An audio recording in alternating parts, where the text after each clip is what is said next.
And hello, welcome to Stream City Radio, streamcity.org, and Stream City Sports on the YouTube channel as we dive into things and continue our look into the strongest conference. And I know there's you've got the SEC defenders out there saying SEC is still the strongest. You got the Big Ten and most of college football saying, no, the Big Ten's passed them. Well, the numbers we looked at in the Big Ten show don't really show that to be true. Has a gap closed? Absolutely. Is a SEC as dominant as it's been? No. But still the numbers, and we'll see how it all plays out as the rest of this goes on.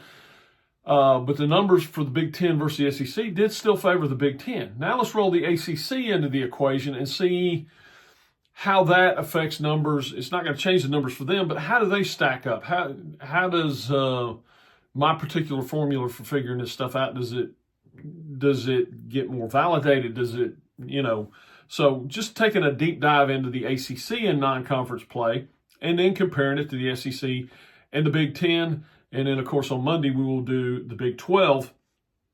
So anyhow, here we go. Diving in, and we'll give the same examples we've given in case this is the first show you have listened to or watched. Basically, the things that didn't matter. Games against the FCS. We're not counting those unless you lost, which so far nobody has. Bowl games. Don't care. Not the same team you played the regular season with. Doesn't really matter. It's a terrible data point. Playoffs. Why? Because we're not getting equal number of teams in, and this is measuring the conference top to bottom, and that's really only ever going to be a measurement of the top of the conference. And you're getting 4 from one team, 4 from one conference, 1 from another. It's not a dependable data point. And hey, if we had 4 from every conference, yes, then we could weigh that in, and I think that makes a lot of sense. But, and some people would say, well, the SEC had more teams in, that favors them. No, not really. Actually, if you've got one team in that does better, that favors you massively. So, and then last year it was more Big Ten than less SEC. So, to me, the playoffs at this particular point, may not always be this way, but this particular point are not a great data point to look at. So basically what we're looking at is games against other Power 5 conferences and games against the Group of 5. And it is weighted. So we put everybody into tiers. Top 2 teams in the conference are tier 1. Bottom 2 teams in a power conference are tier 8. Everybody else falls in the middle. The Big Ten with 18 teams has an additional team in tier 4 and tier 5, and the ACC has an additional team in tier 4. So that kind of is the long and short of it, examples of how this plays out. We'll look at a couple of them. Georgia Marshall. Georgia was a 1 seed at home playing level 1. Marshall comes at a level 10 team. So Georgia, we're going off a median score of 12. Georgia starts off with a 3 because they're giving 9 points away. They win by 38 points, which earns them back 13 points, giving them a total of 16. So 4 to the positive. Georgia Tech, neutral site game. Georgia the 1. And Tech comes in a tier 3 team. So Georgia's giving them 2 points immediately. So it comes in there as and it's at a neutral site. For a 7-point victory at a neutral site, Georgia wins 2 points. So we end up with a push in that situation. They both end up with 12. So no win for either conference. Then finally, Texas-Ohio State. Ohio State, clearly one of the best 2 teams in the Big Ten. They come as a tier 1. Texas comes in as a tier 3. It is a road game for the Longhorns. They lose by 7 on the road at Ohio State. They were getting 2 points for being 2 tiers lower, and Ohio State earns back 1 of those for a 7-point victory at home. So it's still a slight victory for the SEC, and that's how this whole thing plays out. We go down to tier 12 in the Group of 5. The American Conference starts out at a tier 5. The other Group of 5 conferences start out as a tier 6. So there you go. Top 2 teams, the tier 1 teams in the ACC, Virginia and Miami. and Virginia only played 2 games that count because one of their non-conference games technically was NC State. So, and then they had a FCS game they played as well. Opener against Coastal Carolina, have a great outing, 48-7. Home game, it's a 1 tier versus a 9 tier. They earned 13 points for the 31-point victory, and that puts them at a 17 for their total. Washington State comes in, not quite as good for the Cavaliers, as they do win the ball game, 22-20. It is a home game. Washington State, I ranked the Independents according to their record, so they come in as a Tier 8 ball club. So you get no points for that. And you're giving up 7, so it's actually, in the way we're doing this, actually comes away with a 5. So your total overall score, Virginia is a 22, averages out to 11, and puts them in a situation where they're just below the median threshold we're shooting for, which is 12. Next up, Miami, your runner-up for the national title, comes in and opens up with Notre Dame. It's a home game. Notre Dame's a Tier 2 squad. So you're giving up a pair of points. Or you're giving up 1 point. You get nothing for the win because it's a 3-point win at home. We assume that. So you get no bonus points for that. So that's actually an 11. So it's actually a slight loss for the ACC in this one, simply because Notre Dame was a tier lower. Miami now plays South Florida, who was coming in hot off the win against Florida, looking great, and Miami smokes them. 49-12, the final in this ball game. But South Florida comes in as a Tier 7 squad coming out of the American Conference. So you earn back 11 points. You're giving away 6. You end up with 17 overall. But still a great score for Miami in that one. Then Florida comes in. Rivalry game, end of the season, is 26-7 victory.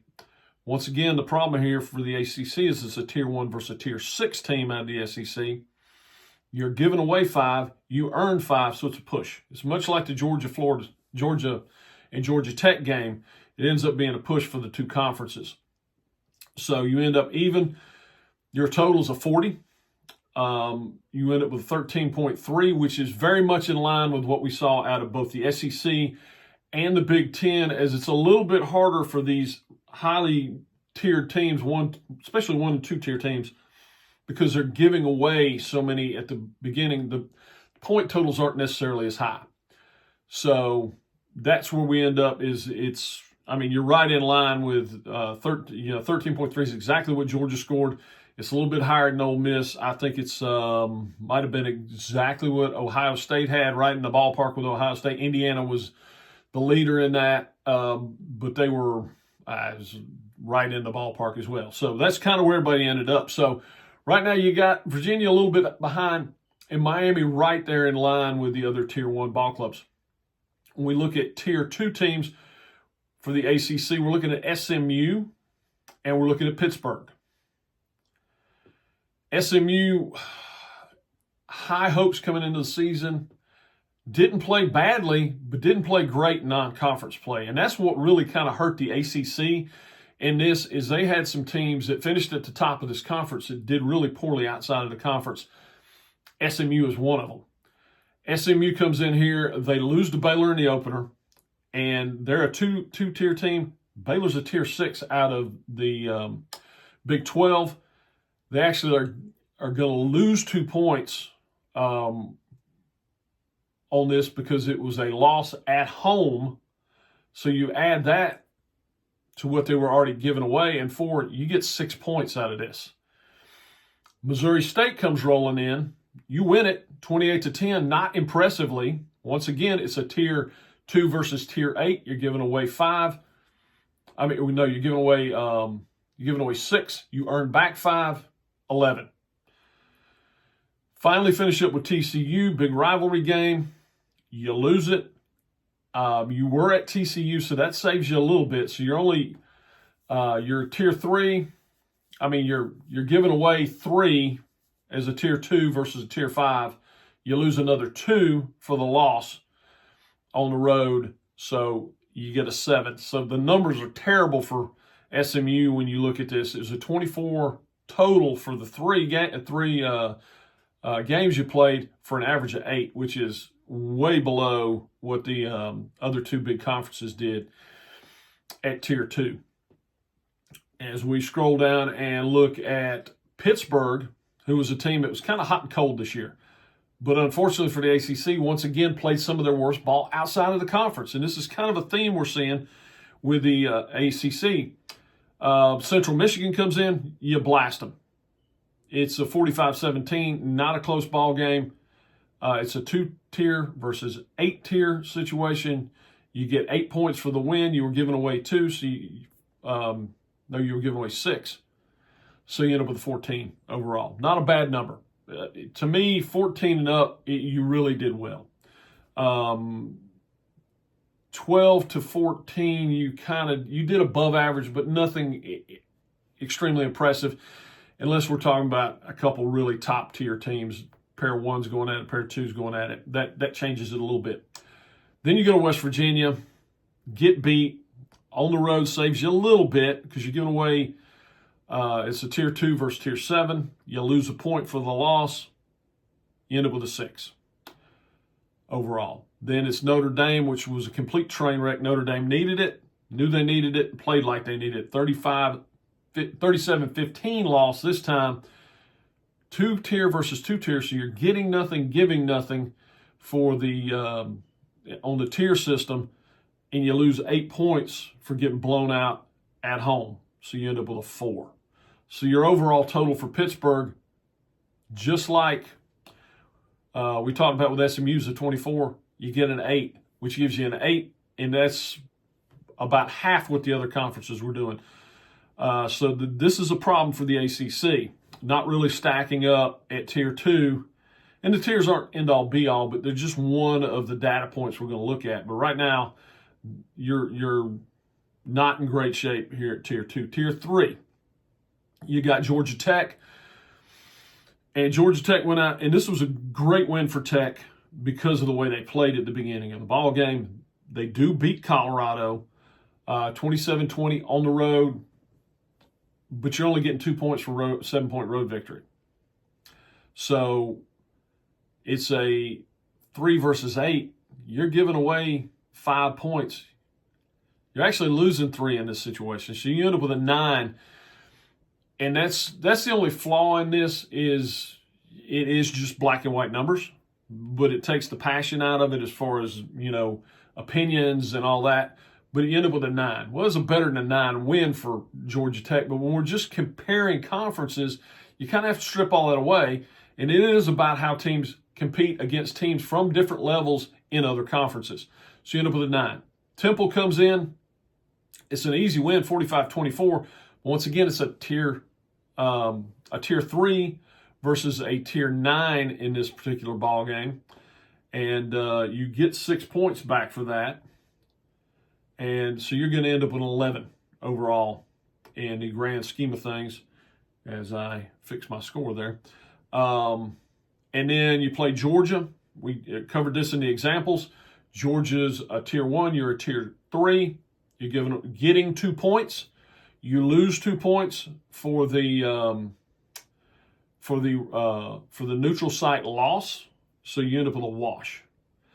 So the total for Tech ends up being a 32, which gives them a 10.7 overall for Tech, and another time when they're just not reaching that medium break-even point of a 12. Duke, and this was, we knew how badly Duke played against Illinois. That was a huge data point for the Big Ten. 45-19 loss. At home, you're a tier higher. Illinois was a 4-tier. You were a 3-tier. You lose 10 points on the loss. You're giving away a point. You get 1. Not as bad as Kentucky-Louisville. We'll talk about that one in a minute, but it's pretty bad. That is not where you want to be. Go on the road and lose to Tulane. Now, Tulane, coming out of the American, is a Tier 5. You're a Tier 3, so you're only giving away 2 points in this situation. And Tulane, with the 7-point victory at home, only gets they only get 1 point for that. But you still end up at a 9.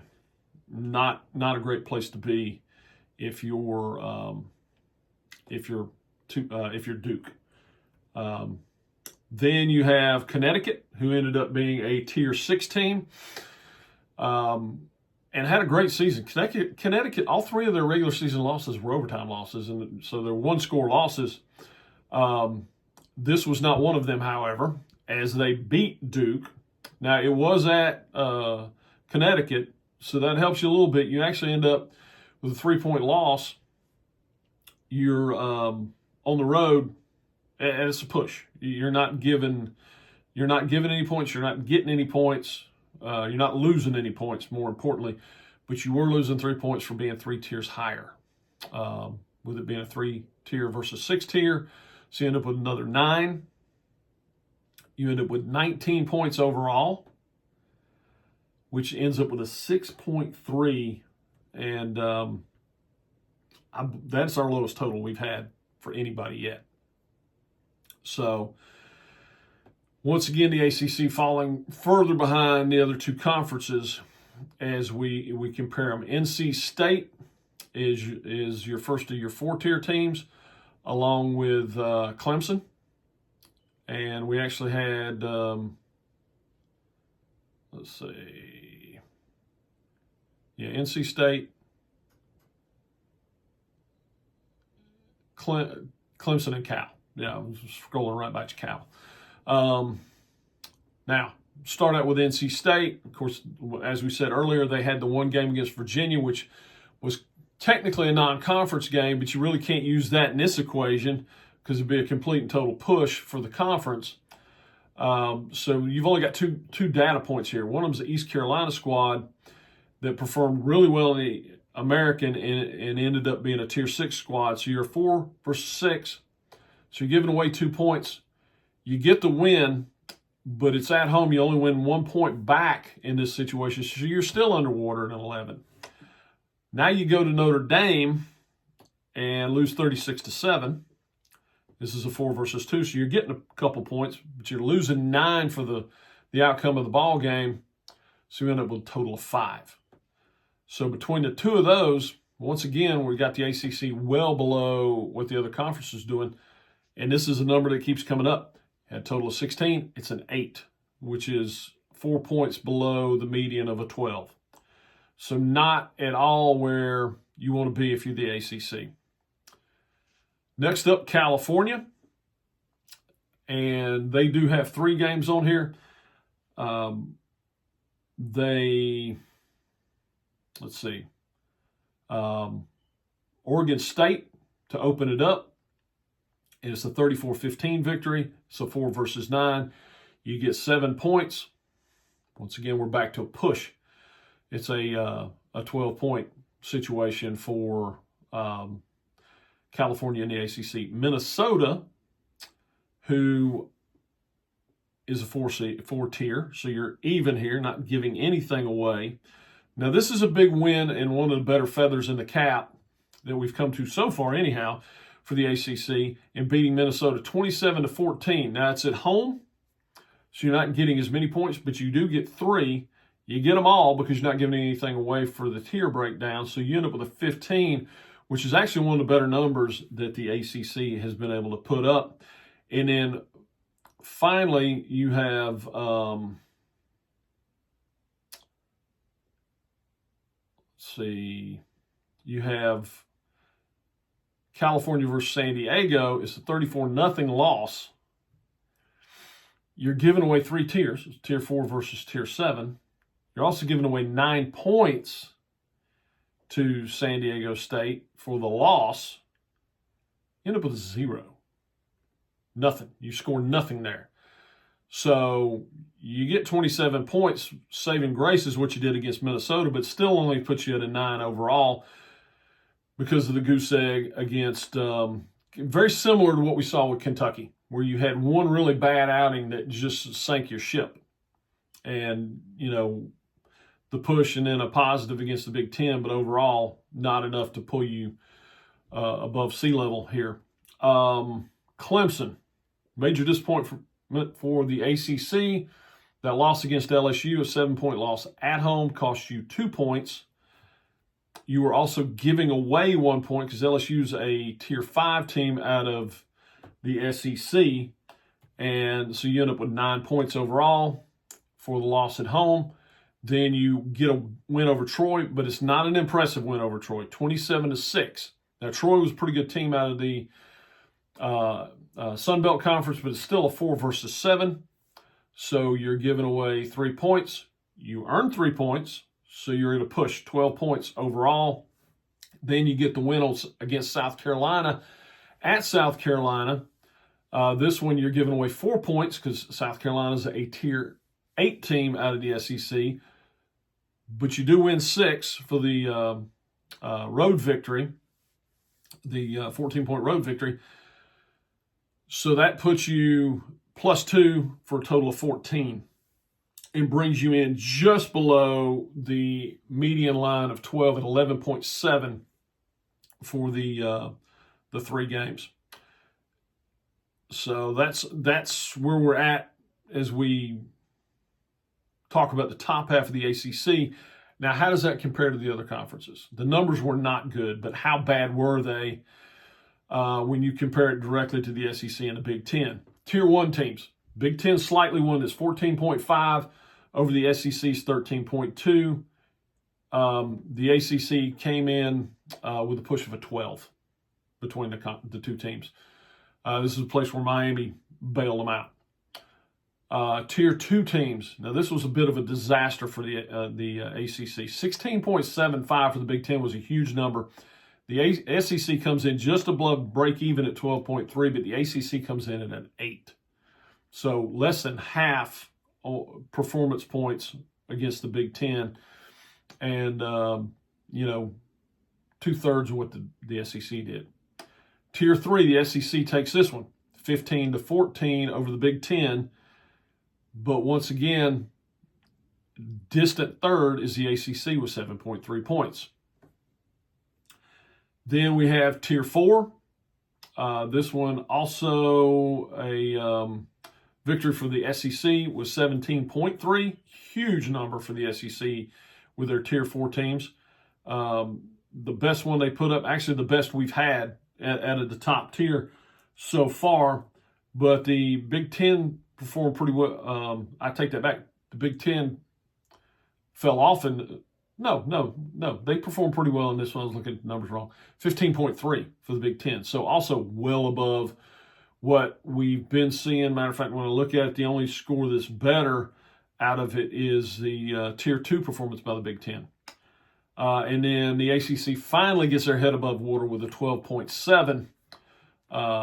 But still far behind the other 2 conferences, where we're starting to see the SEC and the Big Ten start to put up big numbers as we reach kind of the middle of this. And that's kind of always been the argument the SEC's made. We may be close to the top guys, but as we get down towards the bottom, the SEC is going to be superior. The Big Ten's definitely, when you look at this, has closed that gap. Yes, the SEC slightly ahead of them in Tier 3 and Tier 4. And this doesn't tell the whole story. And we'll dig further into that because you've got to look at how much of those numbers are coming from the Group of 5 and what's coming from the Power 5, because that makes a difference too. But when you just look at the raw numbers here, the SEC getting outperformed at Tier 1 and 2 slightly by the Big Ten, actually by a good number at Tier 2. And then the ACC and the SEC kind of flipping the script on them when they get down to Tier 3 and 4. The clear thing here, the only place that the SEC, ACC, and Big Ten are really even close is Tier 1, where it's a 13.2, a 14.5, and a 12.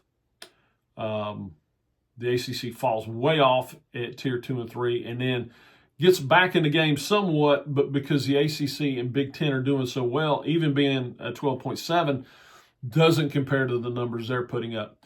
We'll look at the bottom half of the conference as we come back here. Hope this is making sense. We'll kind of put a recap and a bow on the whole thing after the next segment of the show or the next podcast if you were watching the podcast. Of course, this one dropped on Friday at 6. Part 2 will drop on Saturday at 6 p.m. Hope you're enjoying the show. Be back in just a moment with more on Stream City Radio, streamcity.org, and Stream City Sports. Here with your host, James O'Brien.